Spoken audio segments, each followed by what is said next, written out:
દેવ ગુરુ પસાય એટલે દેવ ગુરુ પસાય એટલે કે હું કાળા માથાનો માનવી આ વિશાળ સૃષ્ટિમાં મારી શી વિસાત. જે હું નથી કરી શકતો એ મારા કર્મોની કઠણાઈ છે. મેં બાંધેલા પાપોના પોટલા છે.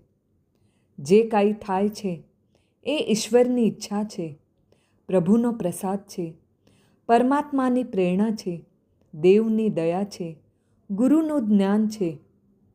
જે કાંઈ તપ, સાધના, આરાધના કે વ્રત થયા એમાં હું નિમિત્ત માત્ર છું. જે થાય છે તે દેવ ગુરુની કૃપાથી થાય છે.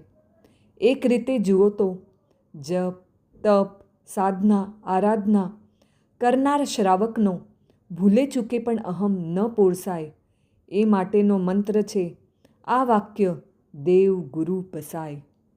સુખ હોય કે દુઃખ, તડકો હોય કે છાવ, ભરતી હોય કે ઓટ, આવક હોય કે જાવક, ચડતી હોય કે પડતી, જીવનની કોઈ પણ અવસ્થામાં પૂરેપૂરી આસ્થામાં આ વાત સમજી વિચારી માત્ર મગજ જ નહીં જીવનમાં ઉતારી લેવા જેવી વાત એટલે દેવ ગુરુ પસાય.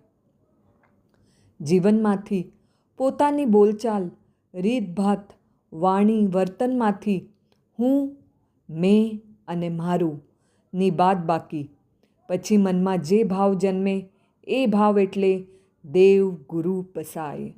દેવ ગુરુ પસાય.